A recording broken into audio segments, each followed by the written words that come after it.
press the bell icon on the YouTube app and never miss another update. Hello my dear students, welcome back.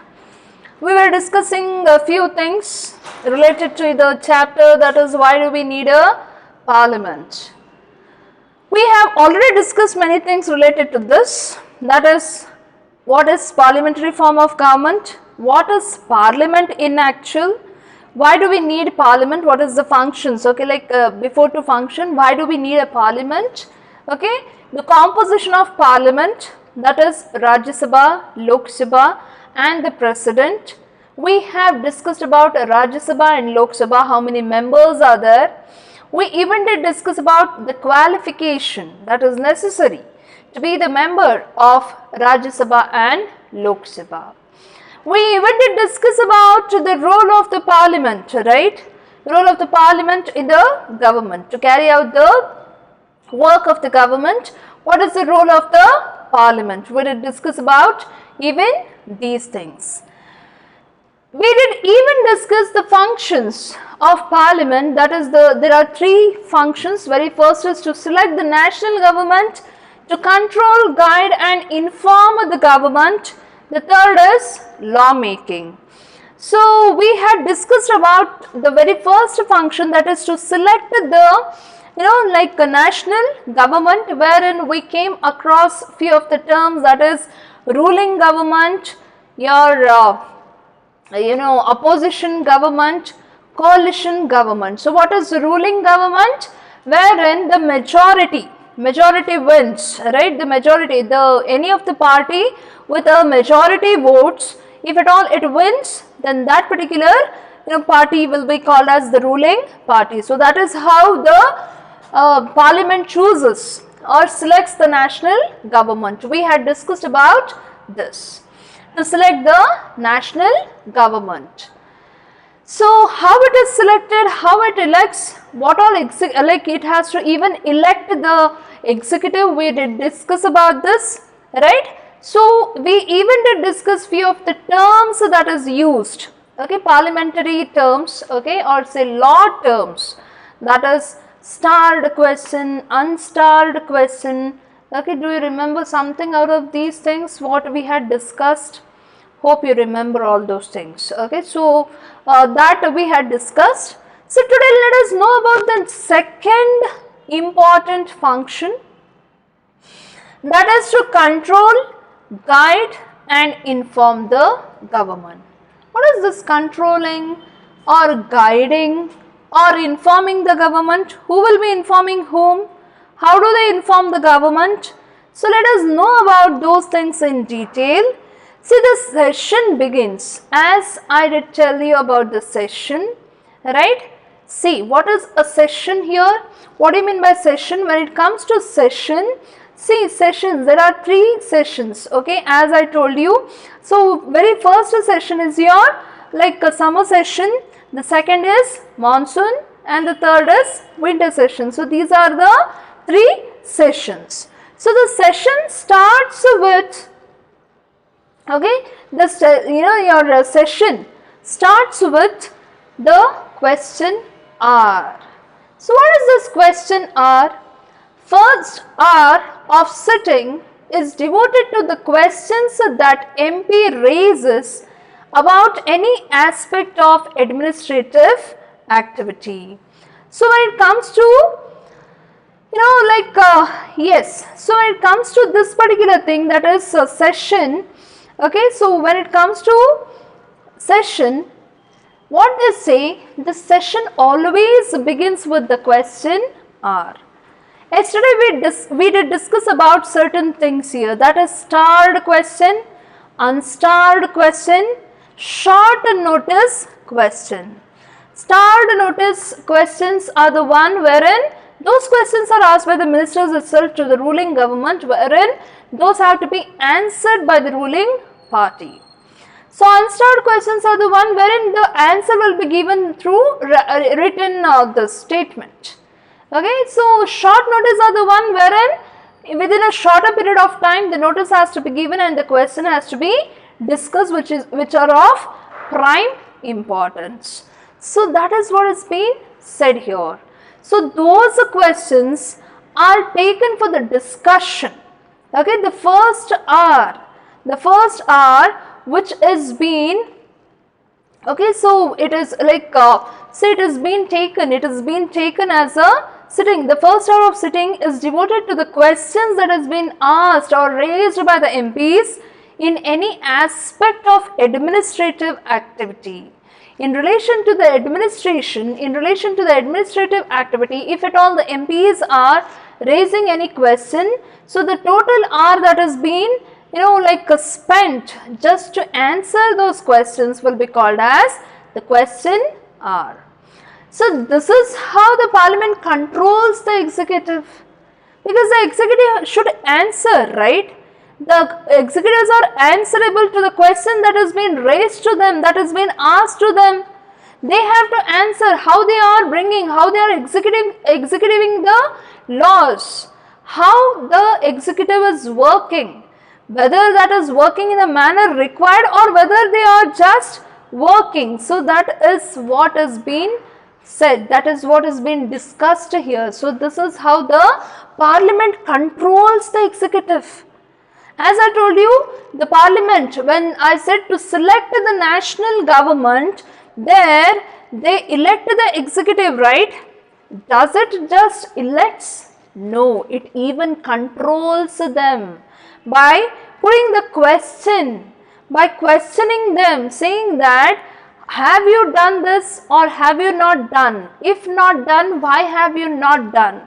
So the question will be raised against whatever work they have done there. So that is the thing, that is how they control them.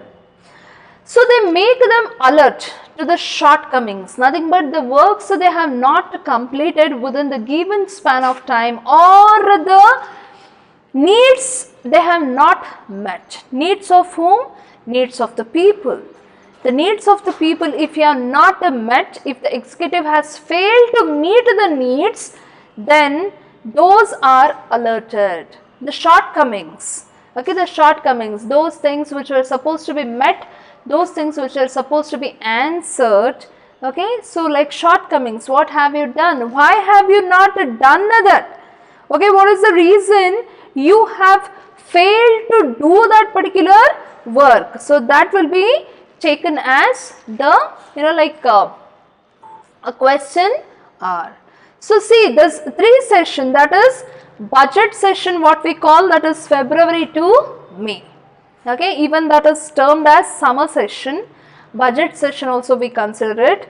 So it is like in the month of February it starts and ends in the month of May. Then comes the monsoon session, okay, wherein it lies between July to September, and winter session like your November and December. So this is how they discuss. So that is what they do.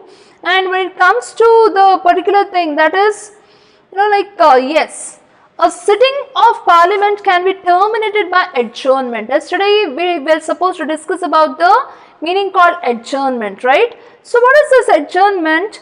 So technically a session of the Indian Parliament is the period between the first sitting of a house and its prorogation or dissolution.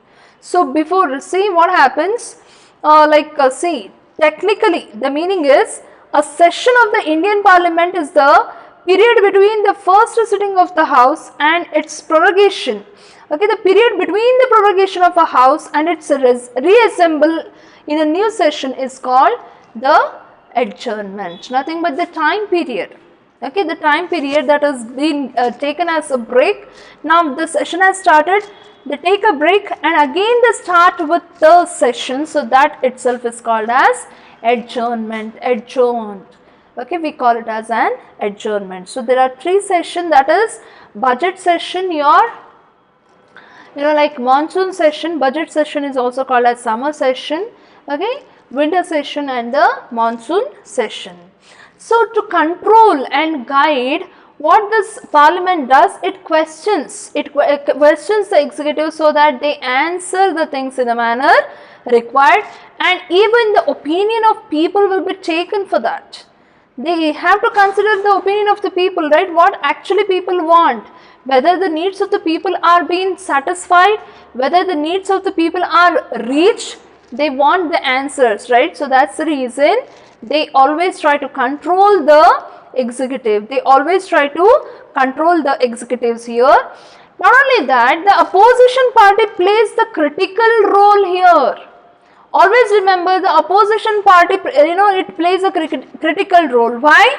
Because they always criticize the ruling government, right? If you have seen the parliament sessions, you will understand it in a better manner. They highlight the drawbacks and various policies. See, every ruling government makes laws. They come up with new rules. They come up with the new policies. So, when they are doing everything as a naive, these people always, the opposition always have to find some, like something that is less in there, nothing but some drawbacks in the policies, some drawbacks in the laws, some drawbacks in the new, thing that has been done by the ruling party. So they mobilize popular support for their own policies, because see what happens if at all the ruling party fails to speak about the drawbacks or give the weightage or give the right explanation for such a drawbacks in the policies, then definitely it would be an advantage for the opposition party. So that is how, that is how they control, that is how the executive comes under the control of the parliament. So that's the reason the opposition party matters a lot here. The opposition party plays a crucial role. They are very important, just to make the ruling party know that they are lagging behind, they are lagging somewhere. They have to be very alert. Sometimes some like ruling party are so good that they answer each and everything and shut the opposition's mouth. So that is different. If you have that, if you do that, okay, so that depends upon the ruling party, how they are explaining, how well they are giving their side of explanation, how they are giving, how well they are prepared. So all those things depends upon the people, the ruling party. So apart from that, the government gets valuable feedback. They'll understand where they are. With these question answer, or say with this discussion, they rightly understand their valuable feedback. Okay, so they will understand, the government gets valuable feedback by these kind of thing. Okay, so by these kind of discussion, they understand what is their position, where are they today. They understand this in a better manner. So finance related decision, parliament approval is crucial. See what happens, anything that is related to the finance, because it is the public money, right? The ruling party will be using it. They will be administering the finance there. They have to allot, they have to divide the money, they have to give it for the betterment of the society, betterment of the nation. For the development of the nation, they need money. They have to fund, right? So these things will be, the decision will be taken by the parliament itself, where they are using, how they are using, all the like the smallest of the or say minute things has to be explained by the ruling party, and it is the parliament that would be approving these like these things. So that's the reason the second thing, that is to control, guide and inform the government. Inform the government is nothing but to make known where the government is standing today, what is the position of the government. So it is nothing but informing the government. Know yourself better, okay, know where you are standing, know your position better, try to improve yourself better. So this is how it is done. So this is how the parliament controls, guides and informs the government. So like they do write the letters and all, they make the government make policies. Okay, sometimes see there is one letter written here, you can check, wherein it is related to the child and all. See, Earlier there was child labor, okay, no protection for the children, no good protection for the women. Still we are facing much more problem that is different. Everywhere, like humiliation or say sexual harassment, most of the cases you can see today, right? Yes. So what policies you are doing? What policies you are coming up with? So most of the NGOs or most of the departments, they do question the government, asking what exactly you are doing, so that the government understands what exactly it has done, whether that was helpful or what improvement it can bring, so that there would be welfare, it would be a kind of addition for the welfare of the people, rather than a kind of what I can say, no value, or say without any the policies may not work very well. So that should not happen. So this is how it controls, the parliament controls, guides them.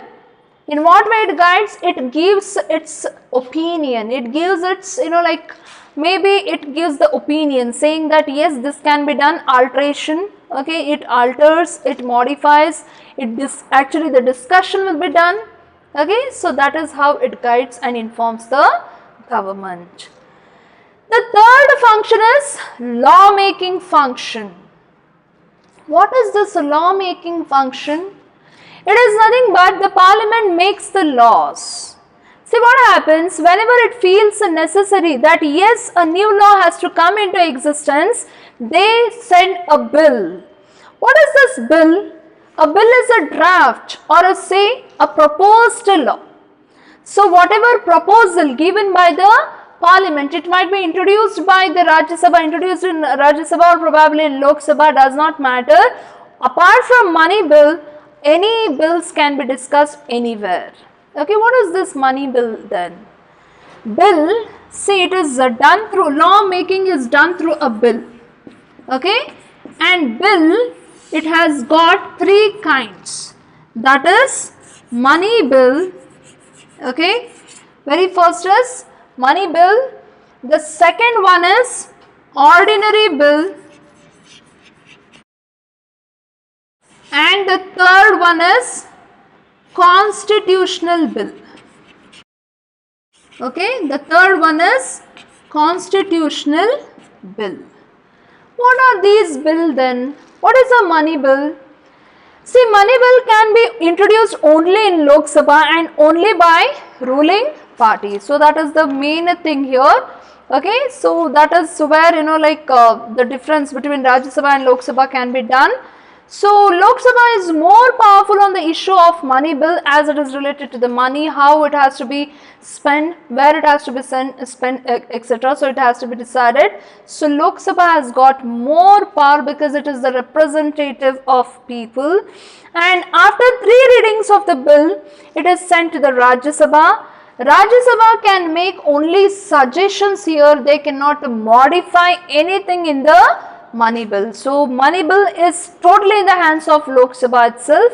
Rajya Sabha can suggest, okay, it can give suggestion, it can make a suggestion, but it cannot modify anything in the money bill. So a bill, very first thing is bill, it is the proposed law. What exactly they have to do? Okay, money bill, it is related to the tax or anything that is related to the money, something that is related to the money here.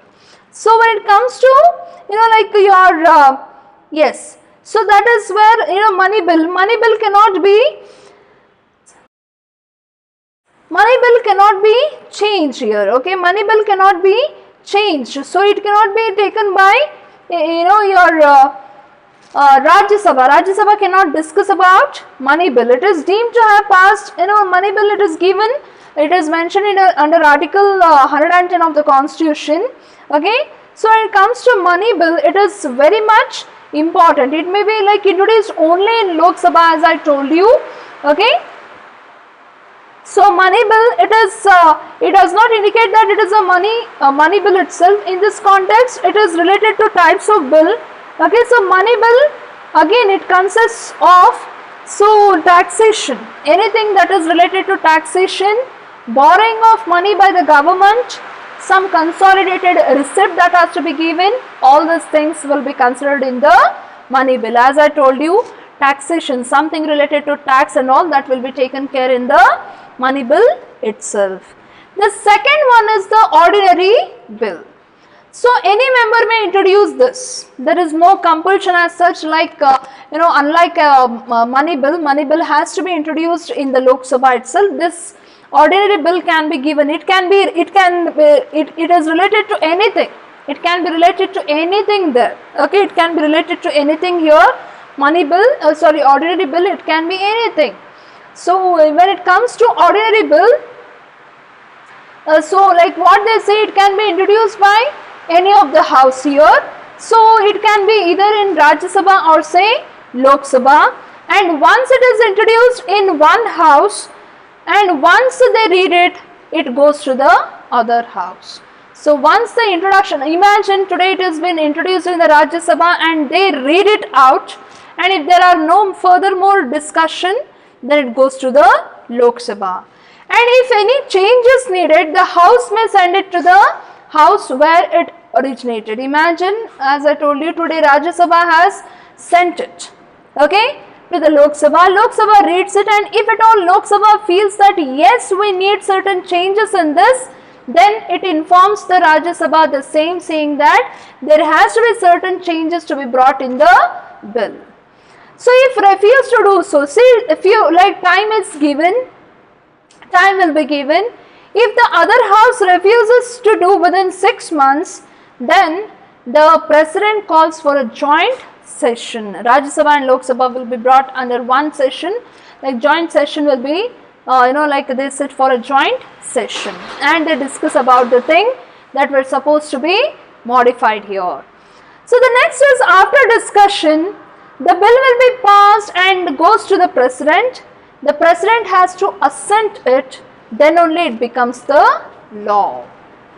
See, there are certain readings. Okay, there are certain readings done. Very first is, we call it as first reading. Okay, there are almost 3 readings. The very first reading is the introduction stage. Nothing but the bill will be introduced in the parliament. They introduce the bill saying that yes, this is the proposal given. So that the first reading is the introduction stage. The second reading is the discussion stage. They discuss about the bill here. Okay? They discuss about the bill. What exactly they have to do.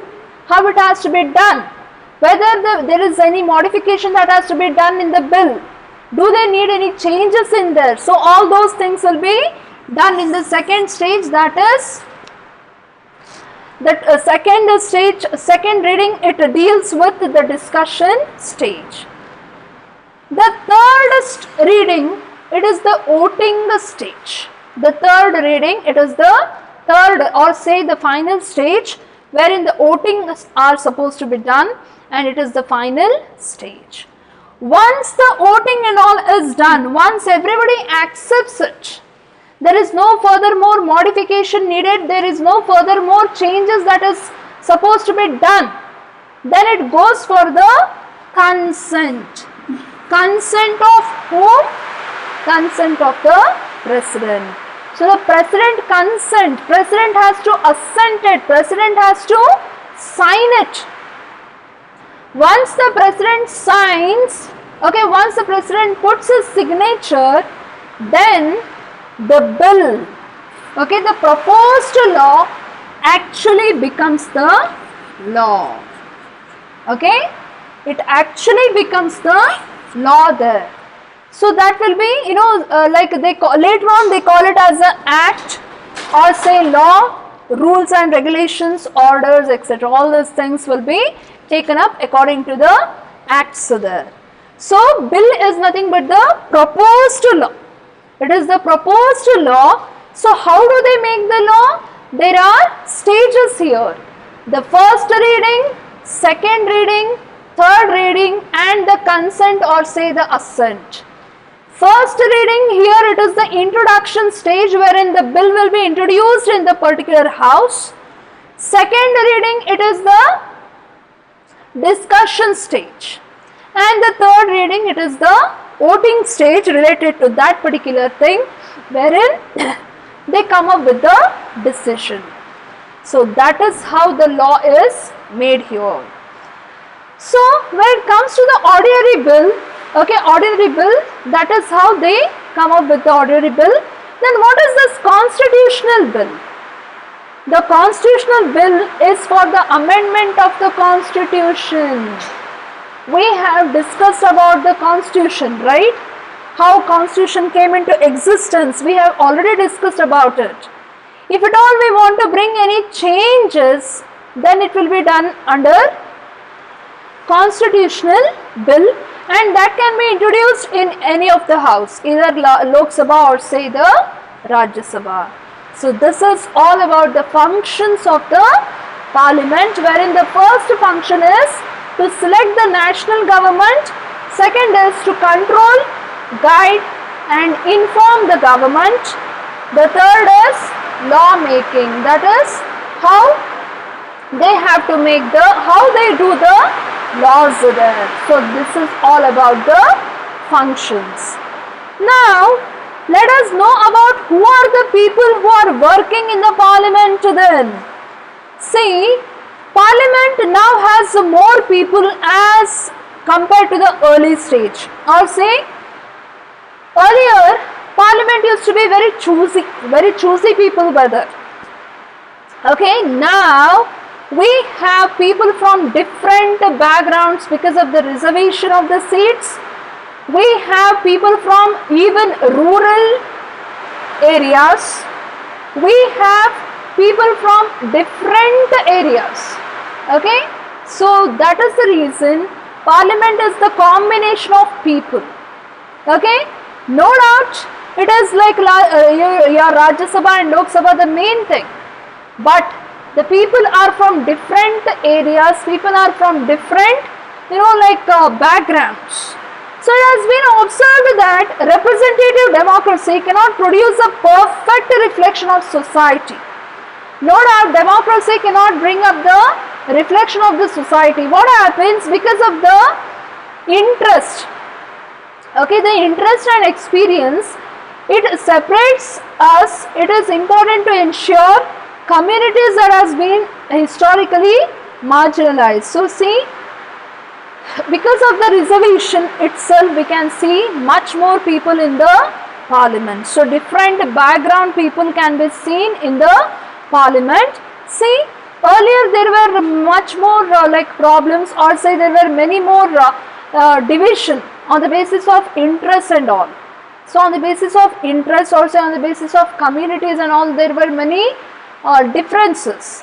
But nowadays, because of the constitution itself, because of the reservation that is allowed, we can see that much more people, okay, much more good representatives can be seen in the parliament. Not only that, even Dalits have got the seats here. Okay, even Dalits, wherein they had faced much more untouchability and all, today even they are there for the law making. Okay, so reservations are also made even for the women. Earlier they were having hardly any 4%, now it has raised to 11, which is very less, but we still hope that, okay, still we hope that the reservation continues and it raises its percentage. Okay, and that will definitely happen because women are giving a tough competition nowadays. Okay, they are giving tough competition, and they really do have that capability. So that's the reason again that may happen. So it is issues of this kind that force the country to ask the center, central government, to resolve these things, and unresolved questions about whether a democratic system is representative enough or we have to bring any changes. So that is what is being asked. Why do we need a parliament? Why do we need a parliamentary form of government? Why we cannot have any other form of government? Because Parliament gives importance to the people, and people are the resource of the country, and if at all we respect people, people can stand better and they can uphold the democratic form of government. So that is the reason, okay, that is the reason we need parliamentary form of government, wherein representative of people discuss the problems related to the people. So that is where we have come across, that is where we can see that these kind of like the way they have come up, the way they are functioning, wherein the ruling government will be done nothing but the national government, wherein they control, guide and inform the government, or maybe the law making, wherein all these readings, as I told you, you see the 3 stages. First reading, your introduction stage, your discussion stage, or even the voting stage. All these stages are done and then only they come up with the law. See, think, it is not decided all of a sudden, but they take time to take the decision, because law is for the people. Law is for the people. So if at all you are considering people, how alert you should be. So that is the reason Parliament has joined hands and parliamentary form of government is working very well. So the fact in we can ask questions, and working towards answer is a reflection of the strength and the faith that the people in India have in a democratic form of government. We do question. Many times even we do question why this and why not that. Right? Even we feel, if we see any differences, we do question. So it is the strength, okay, it is the reflection, the answers, whatever we receive is the reflection of the democratic form of government. So people are valued. People choose their representatives, and the representatives always respect people. So with this, we have finished your chapter, that is, why do we need a parliament? So we have discussed about what is parliament, okay, what is parliamentary form of government, okay, why we felt that yes, we need a parliament here, okay, how the parliament came into existence, okay, all these things we have discussed. What is the role of the parliament, wherein the functions, okay, this is the role. Law making, to control, guide and inform the government, to select the national government, this is the role it plays. This is the role it is playing actually. So these are the few things we have discussed, and we did even discuss who are the people, those are working in the parliament. So we can find much more people now with a different background. Earlier they had certain backgrounds to be there, but now most of the people are coming together, they are joining hands just to have it is because of the democratic form of government itself. It is possible that most of the people from different paths or different background we can see in the parliament. So with this, we have finished your chapter, why do we need a parliament, successfully. If you have any doubts, please let me know, I'll be clearing those doubts. And please see that you read the textbook, please read the chapter, try to understand each and every meaning, because here very less information has been given, and whatever possible information was there, that I have given. Apart from that, you have to know much more things related to this, but that would be very much for you people to digest. So whatever you have to understand, whatever is important for you people to be understood, those things I have discussed, those things I have explained it here so that you understand it. Okay. So with this, I have finished the chapter. Thank you so much for your patience. Have a great day.